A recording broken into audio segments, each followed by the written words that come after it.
After 30 years, I finally exposed my stepsister who made my life hell.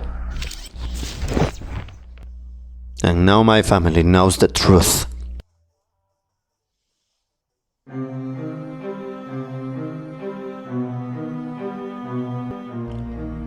I am a 40 years old man in a relationship for over 20 years with two wonderful daughters under 10 years old. I managed to build a relatively calm life as a lawyer, but it didn't come easy. For most of my life I was trapped in a living hell created by my stepsister, whom I call now the devil.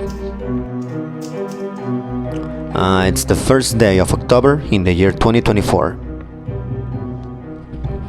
To give you some background, my biological father died when I was very young, around 5 years old. My mom was left to raise me and my two brothers, one older and one younger, on her own. A few years later, she remarried a widower who had a daughter my age. I was around 6 to 8 years old at the time. From the moment our families merged, this girl, my stepsister, decided that my brothers and I had destroyed her life by invading her world. She was hell-bent on ruining us, and her goal was clear: separate her father from my mother so they could live together, just the two of them. She took it upon herself to be my constant tormentor. Now, on the surface, you would never know. In public, she played the role of a sweet, innocent girl, an absolute angel. But behind closed doors, she was pure evil. She fed her father and my mom lie after lie about me and my brothers, making me out to be some kind of monster. Over time, they completely bought into her stories. Meanwhile, I was left wondering why I was the family pariah. Growing up, I was treated like the black sheep, the evil one. The problem? I never really understood why. I was the only one in the family who didn't receive an allowance ever. The only one not allowed to drive. The only one who wasn't sent abroad to study for a year like my brothers. The only one whose friends were not allowed to come to the family house. The only one who was constantly beaten. You get the picture. I didn't even get to have a cell phone when all my peers were getting them in the 90s. I wasn't allowed to go away for weekends with friends, and if I wanted to go out, I had to sneak out because asking for permission was a guaranteed no, just for laying some dumb examples I can think of right now. Worse, I wasn't even allowed to get a job growing up because they thought it was dangerous for me to have money. When I finally got selected by a very prestigious lawyer to work and learn with him in my second semester of the university, I was thrilled. Turned out he was the best at teaching and the worst at paying, so I had no money. When I got a girlfriend, I had no money to take her out because my parents refused to give me any. Asking for the car to go see her, at least at the early beginning, was a sure fight. This lawyer said to me when he hired me that he needed my commitment for at least 2 years, and I said yes. But after 1 year, my situation was impossible. All day between university, office, courthouse, clients, study, reports, contracts, girlfriend, friends, no money and no support was hard. So I needed a better paying job. I got an offer from another firm and took it out of need. I still remember the face of the first lawyer when I told him. He knew about my situation and he hated my parents, but it's not like he was going to support me either. I never realized what I did until years later. When I finally managed to save enough to buy my own car, I wasn't allowed to park it at home. In the end, I was the only one kicked out of the house. All this time, I was racking my brain trying to figure out why my family treated me this way. Despite countless attempts to expose my stepsister for the manipulative liar that she was, no one ever believed me. It was like she had them all under a spell. My family was obsessed with appearances. We have to look perfect on the outside, and any issues within the family were swept under the rug. One of those hidden secrets was that my stepsister had been diagnosed with schizophrenia traits and other psychological disorders. She had even spent time in an institution, but no one in the family ever talked about it. And if they didn't acknowledge it, it didn't exist, right? It drove me insane. Fast forward 30 years, and I've distanced myself from my family for my own sanity. I'm living a peaceful life with my wife and daughters.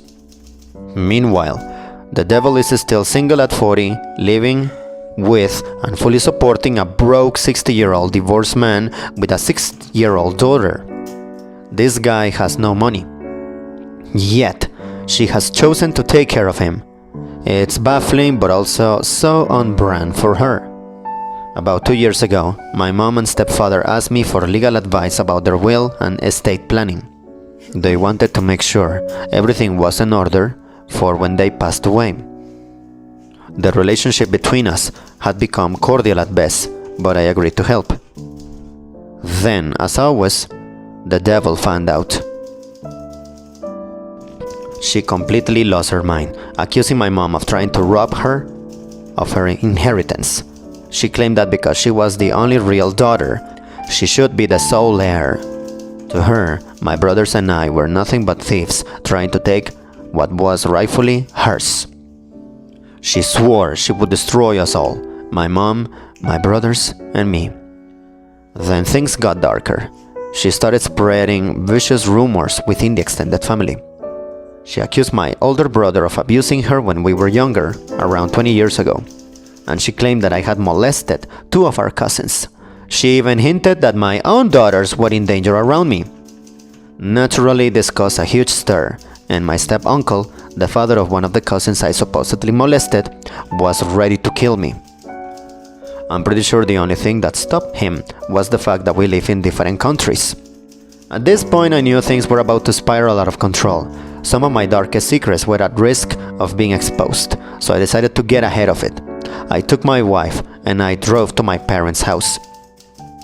I sat them down and I told them everything, every embarrassing detail. I told them about my attraction to trans women, my secret kisses with one of the cousins I supposedly molested. We were teenagers and we were not even family. We were introduced and told that from now on we were cousins. I mean, come on! Plus, nothing inappropriate ever happened. I told them about my occasional smoking habits, knowing full well how deeply religious my parents are. We're talking Opus Dei level here, so even the mention of weed was a bombshell. So I put out my whole past in front of my parents and wife, every embarrassing detail, in order for the devil to have no more weapons. This was tough, I'm not gonna lie. I ended up in the hospital a couple of days later, almost dying from pancreatitis due to the toll that this took on my body. I laid everything on the table, and to my surprise, they believed me. The devil had tormented them for so long that they finally started to see the truth. They realized that maybe I wasn't the problem after all. It only took them 30 years, right? They asked me what they should do. At this point in my life, I have dealt with my more than fair share of abusers. My dad began before dying, when I was 3 to 4 years old. So I told them that if they really want the truth to come out, they must not engage with her. Let her feel and think that her attacks are not working. We agree that I will tell all my brothers and half-brothers about the situations, and tell them that they have to do the same. I told them not to engage with her. Let her self-destruct. The more we ignore her, the more desperate she would become, and eventually she would make a mistake without any of us doing anything directly to her, so she cannot play the victim role.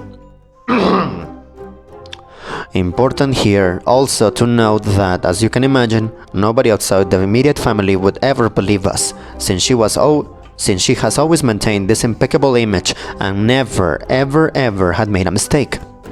But this time I just know she will, so we put it in motion. We don't talk to anyone, not even my stepfather's brother who wants to kill me. We deny nothing, we engage in nothing. The devil is constantly saying that she will go public And so, but never does. And it is obvious because abusers never do, since doing so would cause them to lose that power over you. For 2 years, we didn't engage. We stayed silent. The devil was left ranting and raving to herself. No one responded, no one gave her any attention. And I knew it was killing her. Then 2 weeks ago, one of my stepbrothers got married, and we all attended the wedding. We hadn't seen each other in a while, and the devil assumed my wife and my brother's wife were still in the dark about everything. She thought my brothers were clueless too. She couldn't have been more wrong. At the wedding, no one greeted her.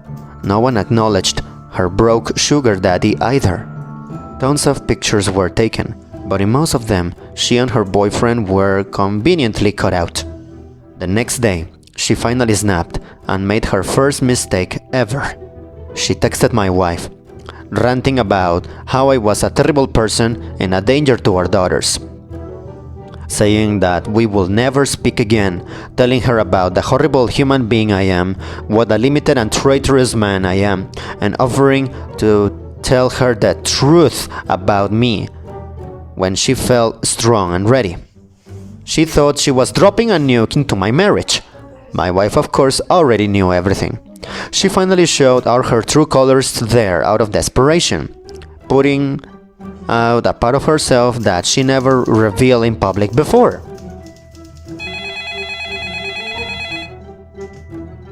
So, obviously, after spending time on Reddit, and I know what to do next. I screenshotted that text and I sent it to our extended family group chat. The one with all the cousins, uncles, and everyone else. I finally exposed her after 30 plus years, publicly confronting her and asking her to tell the truth she kept threatening to reveal. She then made her second mistake. She replied in the group chat, totally gaslighting me. She downplayed everything, claiming I was making a big scene and that I was always overreacting, saying how I'm making such a huge scandal as usual and how I always have been like this. How my reaction is completely unjustified and that I should stop doing shows and performances and grow up. You can imagine the rest. Then she made her third mistake. She texted my wife again, asking her to delete my crazy messages and saying that she only wanted to clear everything up without drama and that there is absolutely no justification for how I acted. I of course screenshotted that text too, and I sent it to the group chat. I told her we would never have a private conversation again, and I invited her to share her truth with the whole family.